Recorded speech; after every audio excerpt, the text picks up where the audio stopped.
Hello my dear student, myself Amit Pandey and I welcome you all in this online class. So today we are going to start the topic propagation of error, and in my last lecture I completed the types of error, that was absolute error, fractional error, and how to find absolute error and fractional error, and lastly I completed the representation of error by the two methods. Okay, and today we will start propagation of error. So let's start the topic propagation of error. So what is the meaning of propagation of error? See, the meaning of propagation is what? Spreading. And here we will deal with the error. So it means that how error will spread. ठीक है. So suppose कि हमारे पास कोई एक conductor है और suppose the length of the conductor is 5 metre और मैंने उसके ऑब्जर्वेशन में कुछ मिस्टेक करी and I noted down the length 5.2 metre. ठीक है. सेकेंड टाइम किसी और ने उसे मेज़र करा, सो उसने 5.3 मेज़र कर लिया. थर्ड टाइम किसी और ने मेज़र किया तो 5.4 मेज़र कर लिया, जबकि एक्चुअल लेंथ उसकी 5 मीटर थी. तो ये जो बार बार जो चेंजेस आ रही हैं रिजल्ट्स में, that changes will add each and every time. तो ऐड होने से क्या हो रही है? एरर बड़ा होता जा रहा है. भाई इनिशियली 0.2 की एरर थी, फिर नेक्स्ट टाइम और एरर हो गई, फिर नेक्स्ट टू नेक्स्ट टाइम और एरर हो गई, तो ये एरर क्या हो रही है? इंक्रीज कर रही है. So this is the meaning of propagation. Propagation means कोई भी चीज़ फैलना या स्प्रेड होना. So in this manner the error will propagate. So we can say that the error are propagating in nature, और we can say that spreading in nature. ठीक है. So under this topic we will start addition and subtraction rule, means how this addition and subtraction is used for the finding of error. So for this purpose I have taken here two cubes. See here, this is the first cube and this one is the second cube, and the volume of the first cube is 2 centimeter cube and its error is 2 plus minus 0.2. So this is the representation of error I had already completed in my previous lecture. So जिन्हें भी यहाँ पे doubt आ रही है कि ये जो error हमने लिख रखा है 2 प्लस माइनस 0.02, ये हमने लास्ट क्लास में अपने लास्ट प्रीवियस लेक्चर्स में मैंने ये सारी चीज़ें एक्सप्लेन करी हैं कि हम एरर को रिप्रेजेंट कैसे करते हैं, and before this what are the types of error.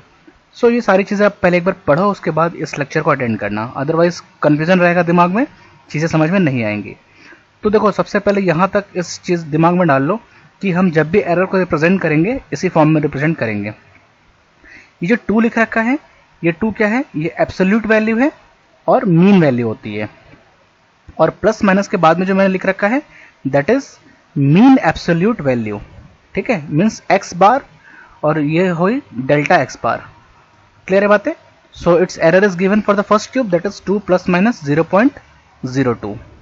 Second cube के लिए देखो 4 सेंटीमीटर क्यूब इसकी वॉल्यूम दे रखी है and error is given 4 plus minus 0.04. So what we have to find? We have to find total volume. हमें total volume find out करना है इस केस के अंदर. Now what is the meaning of total? Total का क्या मतलब है? Total means addition of something, so v1 and v2 get added here. सो अब देखो हमें ऐड कैसे करना है. हमें absolute value means mean value को और मीन वैल्यू को हमें आपस में ऐड करनी होगी. सो देखो यहाँ पे मीन वैल्यू कौन सी है भाई? फर्स्ट क्यूब में जो मीन वैल्यू है वो 2 है, और सेकंड वाले क्यूब में जो एब्सोल्यूट और मीन वैल्यू 4 है. सो ये 2 और 4 आपस में ऐड हो जाएगा, है ना. मीन्स प्लस माइनस के पहले वाली वैल्यू इधर से और प्लस माइनस से पहले वाली वैल्यू इधर से, दोनों ऐड करेंगे. सो 2 प्लस 4 इज व्हाट? 6. देखो यहाँ पे 6 मैंने लिख रखा है. क्लियर है सबको? Then this is what? Delta value और changed value, that is absolute mean value. So 0.02 और 0.04 ऐड करेंगे साथ में, so it is 0.06. So finally what is the total volume? That is 6 plus minus 0.06 centimetre cube. Clear है बात यहाँ तक? ना अभी देखो एक और बात समझो कि जब हमने यहाँ पर टोटल वॉल्यूम फाइंड आउट करी, मीन्स जो एरर आई वॉल्यूम के अंदर वो हमने जो फाइंड आउट करा, हमने डिफरेंस नहीं करा यहाँ तक. अब जैसा कि मैंने आपको बताया है, ये जो एरर होती है that is propagating in nature और स्प्रेडिंग इन नेचर. तो जब कोई चीज़ फैलती है, इंक्रीज करती है, तो कोई भी चीज़ इंक्रीज कब करेगी? जब वो ऐड होगी. So in case of error we will always add the value, है ना. देखो मैंने लिख रखा है यहाँ पे error will always be added, error को हमेशा हम ऐड करेंगे, सेपरेट नहीं होती एरर, है ना। एरर सेपरेट का मतलब क्या हो गया कि हम अपनी तरफ से एरर को कम कर रहे हैं। So without any proper method we can't change the error और डिक्रीज द एरर, ठीक है। So error will always be added, error propagate होती है, फैलती है, स्प्रेड होती है, इसीलिए हमने यहां पर माइनस नहीं करा। Okay, now come for the numerical problem. कुछ न्यूमेरिकल प्रॉब्लम लिया है मैंने। See here the value of R1 is 5 plus minus 0.05 and the value of R2 is 2 plus minus 0.01, where R1 and R2 are the resistance of any circuit and these two resistors are connected in series. Then we have to find equivalent resistance. Okay, so what is the meaning of equivalent resistance? Here suppose we have two resistance. See, this is the first resistance and this is the second resistance, ठीक है। और ये R1 है और ये R2 है। अगर ये दोनों आपस में सीरीज में कनेक्ट होंगे, so this R1 and R2 directly added, है ना। क्लास 10 में पढ़ा है आपने कि सीरीज में क्या होती है equivalent resistance, R1 plus R2 and parallel में 1 अपन R1 प्लस 1 अपन R2, ठीक है। सो हम सेम कॉन्सेप्ट यूज करेंगे। सो finally what is R equivalent, that is R1 plus R2। सो मैंने प्रीवियस अभी क्वेश्चन में क्या समझाया आपको कि देखो यहाँ से R1 प्लस R2 करना है हमें। तो ये रहा R1, देखो ये रहा R1 और ये रहा R2। तो अभी देखो ये 5 और 2 आपस में ऐड कर दो और ये 0.05 और 0.01 आपस में ऐड कर दो, ये दोनों वैल्यू आपस में ऐड कर दो। So you will get the R equivalent. So what is 5 plus 2, 7। तो देखो 7 आ गया यहाँ पे। And then what is 0.05 plus 0.01, that is 0.06 and its unit is Om.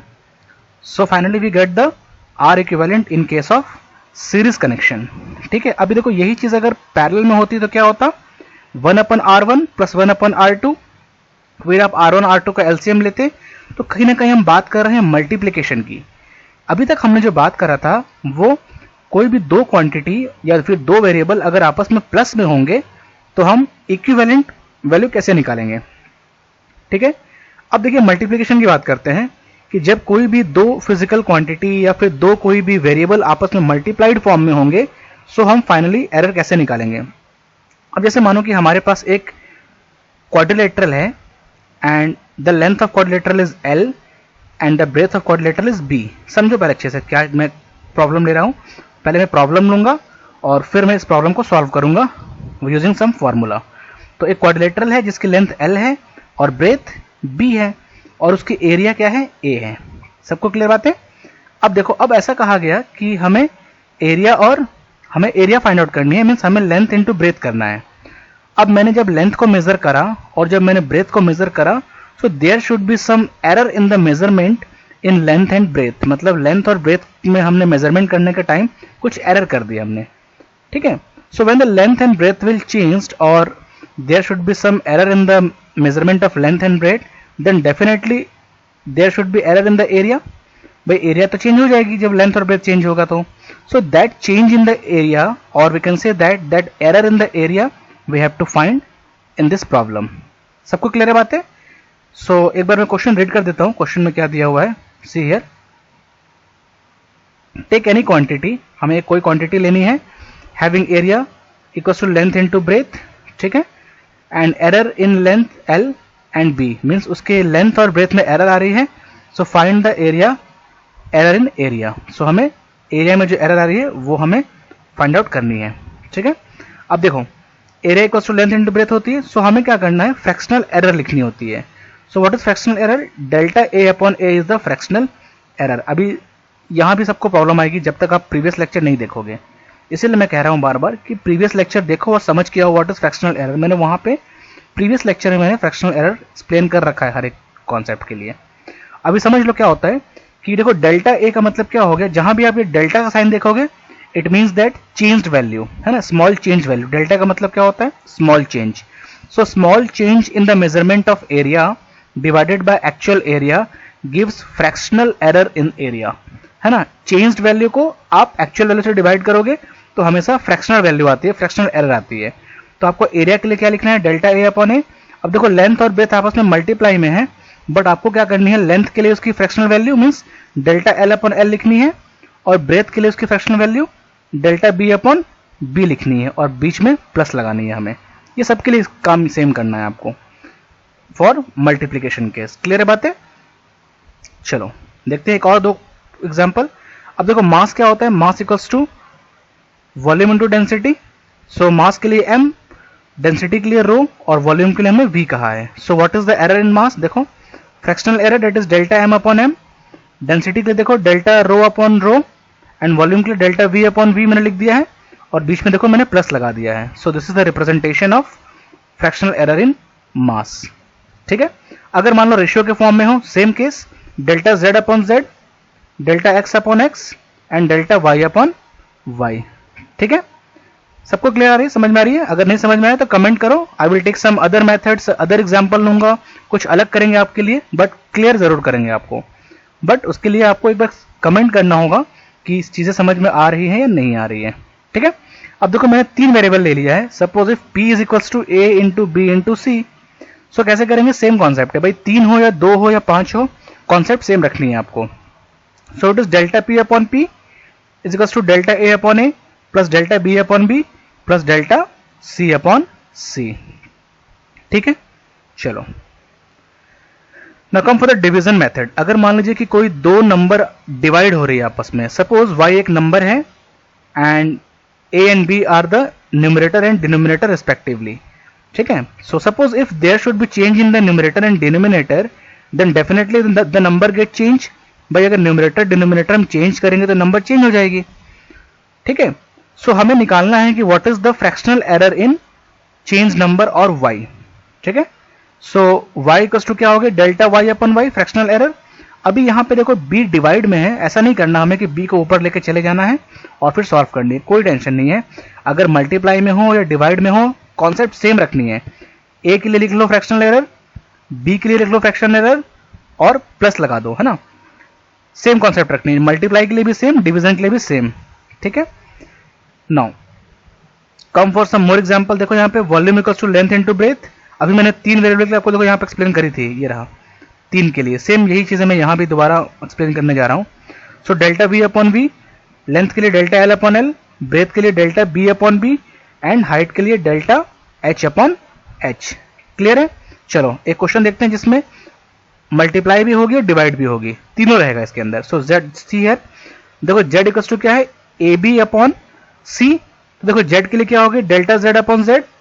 a के लिए देखो delta a upon a, b के लिए delta b upon b and c के लिए delta c upon c। Clear है सबको? ठीक है, चलो अभी जो नेक्स्ट एग्जांपल मैं एक्सप्लेन करने जा रहा हूं, यहां पे थोड़ा सा चेंजेस है। अभी तक हमने जो देखा था उसमें पावर 1 थी, बट यहां पर पावर 2 होगी, 3 होगी, 4 होगी, n पावर होगी। So what will be the representation of any formula or any physical quantity when it is in power form? तो देखो y के लिए क्या हो गया, डेल्टा y अपन y। अभी a के लिए समझो, पहले एक एक करके समझो। अगर मान लीजिए हम a के लिए बात करते हैं, सो what is the power of a, 2 है तो 2 को पहले लिखनी है आपको। ठीक है, जो भी पावर होगा आपको पावर पहले लिखनी होगी एंड फिर फाइनली हमें a को रिप्रेजेंट करना है। सो it is delta a upon a हो गया। ठीक है, अगेन अगर समझ में नहीं आए समझो फिर से। अभी देखो b की पावर 3 के लिए बता रहा हूं मैं आपको, तो b की पावर कितनी है, 3 है। देखो 3 को पहले लिख लो, फिर डेल्टा b अपॉन b लिखना है। अब c के लिए देखो मैंने क्या बताया था, डिवाइड हो या मल्टीप्लाई हो, कॉन्सेप्ट सेम रखनी है। तो c की पावर कितनी है, 4 है।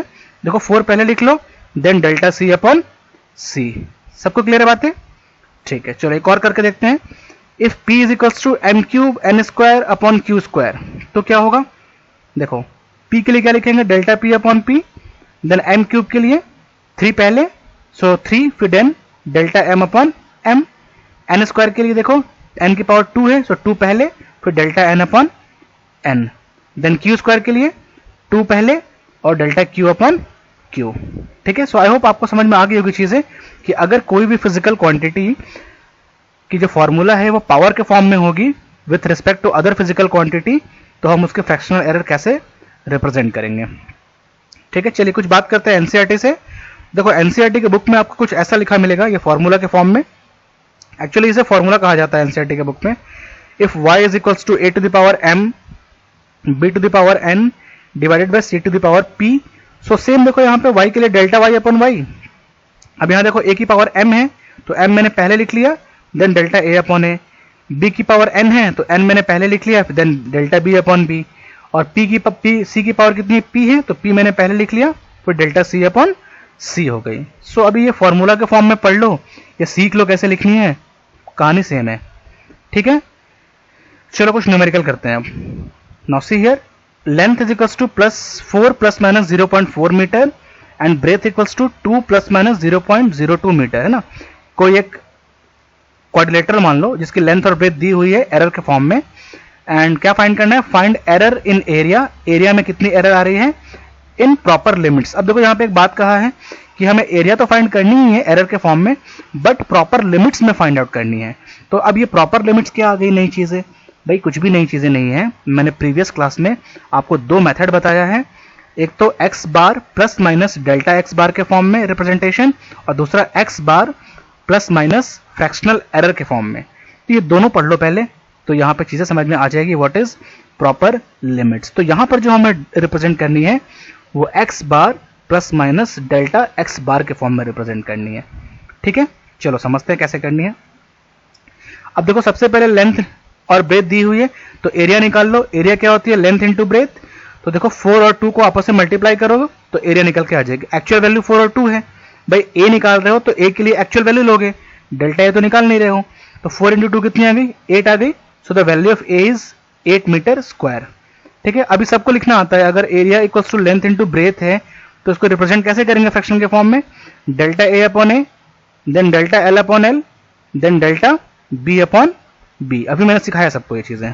अब देखो कुछ नहीं करना, नेक्स्ट बस वैल्यू पुट करनी है। देखो डेल्टा ए हमें फाइंड आउट करना है, ए हमने निकाला अभी 8 मीटर स्क्वायर, तो ए की जगह पे 8 पुट कर दो ना। डेल्टा एल कितनी दी हुई है, देखो 0.04, देखो ये देखो दी हुई है, ये जो है ना 0.04 डेल्टा एल है, ये 4 जो है वो एल है, ये 2 जो है ये बी है, और ये 0.02 डेल्टा बी है। तो सब पुट करो यहाँ पे, डेल्टा एल दिया हुआ 0.04, L is 4, delta B is 0.02 and B is 2, ठीक है। इसको सॉल्व वगैरह कर लेना। So finally what is delta A, that is 0.16, ठीक है। सॉल्व तो कर ही लोगे आप लोग, इतनी मैथ्स तो सबको आती है यार।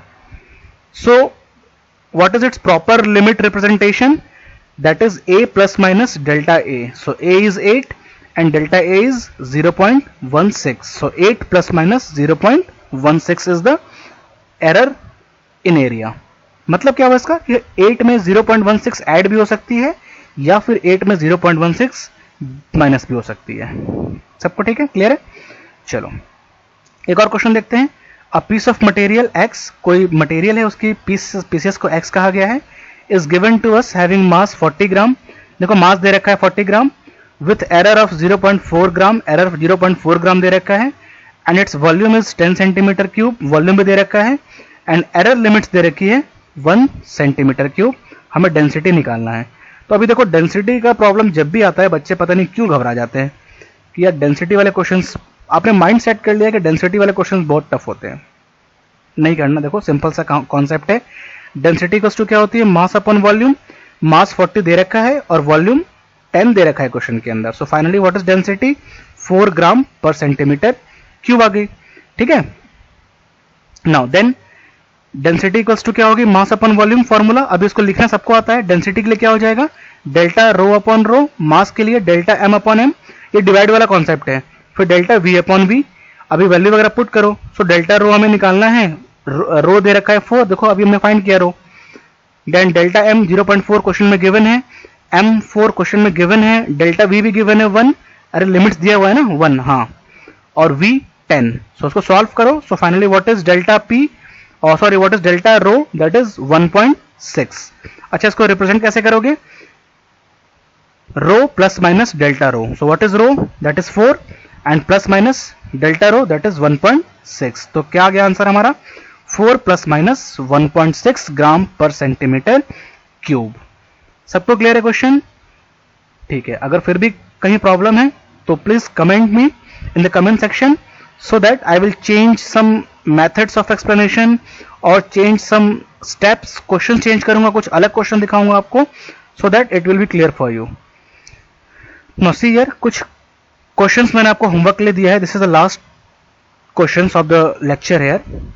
सो देखो क्या है ये, the length of a wire is 4 plus minus 0.4 centimetre के फॉर्म में दी हुई है, मतलब लेंथ दे रखा है किसी वायर का 4 प्लस माइनस 0.4 और radius is given 1 plus minus 0.01 in centimetre. Find volume of wire, हमें वॉल्यूम ऑफ वायर निकालनी है। हो जाएगा सबसे।